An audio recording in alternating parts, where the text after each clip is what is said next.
जब नाभिकीय आवेश भी इनको 10 प्राप्त होगा तो ये तो हो गया प्रभावी नाभिकीय आवेश। जब कोष्टक के इसमें नाभिक में जब प्लस का आवेश बढ़ेगा तो बाहर वाले इलेक्ट्रॉनों को भी नाभिकीय आवेश की अनुभूति होगी, नाभिकीय आवेश उनको भी प्राप्त होगा। तो जब बाहर वाला नाभिकीय आवेश होगा तो इन्हें क्या कहते हैं, प्रभावी नाभिकीय आवेश।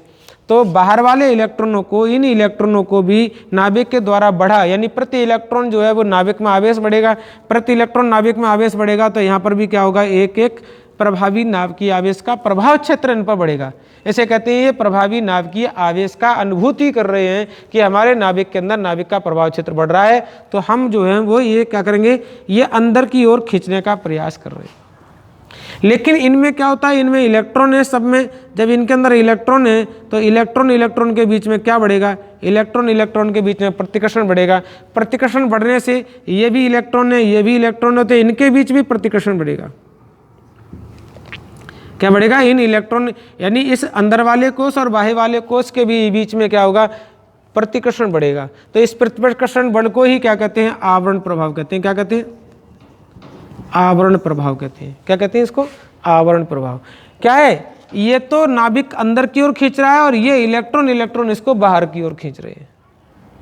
तो ये दोनों क्रियाएं घटनाएं शुरू हो गई। अब इसमें इसे क्या कहते हैं, आवरण प्रभाव। तो प्रभावी नाभिकीय आवेश और आवरण प्रभाव का मान जो है वो संतुलित हो जाता है। संतुलित हो जाने के कारण इनका जो आकार है वो एक सीमा तक बढ़ता है और उसके बाद इसका आकार जो है वो स्थिर हो जाता है। तो क्या होता है, तीसरे आवर्त से लेकर के 7वें आवर्त तक तो इनका आकार जो है वो बढ़ता है। तीसरे आवर्त से लेकर के 7वें आवर्त तक तो इनका आकार जो है वो बढ़ता है और 7 से जाकर के फिर इनका आकार जो है वो कम होना, 10 तक, 10वें आवर्त तक इनका कम होना या बराबर हो जाता है, स्थिर हो जाता है। स्थिर क्यों हो जाता है, क्योंकि यहाँ पर जो है वो परिरक्षण प्रभाव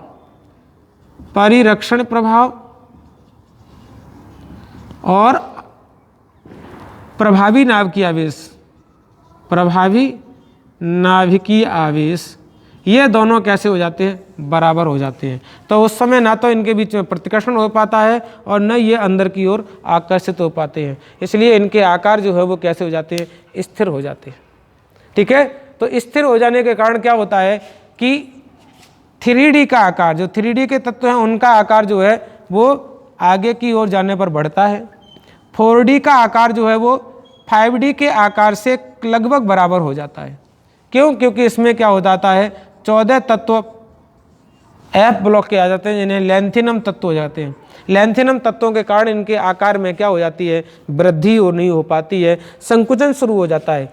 ये तो बढ़ रहे होते हैं, ये क्या कर रहे होते हैं, ये तो बढ़ रहे होते हैं, इनका भी बढ़ना चाहिए, लेकिन F ब्लॉक तत्व आ जाने से यानी 4D का भी बढ़ना चाहिए, 5D का भी बढ़ना चाहिए, 5D भी बढ़ना चाहिए। तो 5D से पहले क्या आ जाएंगे, 4F के तत्व भर जाएंगे। जब 4F के तत्व भर जाएंगे तो 4F का प्रभावी नाभिकीय आवेश बढ़ जाने के कारण ये जो है कोष अंदर की ओर खिंचना प्रारंभ हो जाते हैं। कहाँ खिंचेंगे, ये फिर अंदर की ओर खिंचना प्रारंभ हो जाएंगे। जब ये अंदर की ओर खिंचना प्रारंभ हो जाएंगे, क्योंकि उनमें क्या हो जाता है, आवरण प्रभाव कम हो जाता है और प्रभावी नाभिकीय आवेश बढ़ जाता है, तो कोष अंदर की ओर खिंचते हैं। अंदर की ओर खिंच जाने से D ब्लॉक के तत्वों का आकार जो होता है वो 4D के यानी 3D का सबसे ज़्यादा होगा,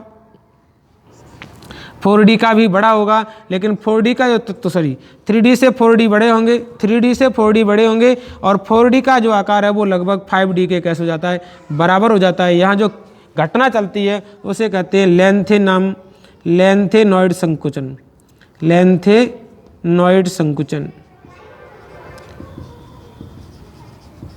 क्योंकि लैंथिनम तत्वों के कारण ये घटना प्रारंभ हो जाती है। तो इस वीडियो में इतना ही बताएंगे, आगे लैंथिनम तत्व की संकुचन की घटना के बारे में और बताएंगे, फिर आपको अगले वीडियो में कुछ और मैटर देखने को मिलेगा। तब तक के लिए जय हिंद जय भारत।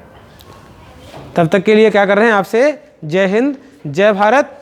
लेकिन हमारे एक बात को भूल न जाएं, हमसे जुड़े रहें, हमारे चैनलों को देखते रहें और लाइक शेयर सब्सक्राइब करते रहें।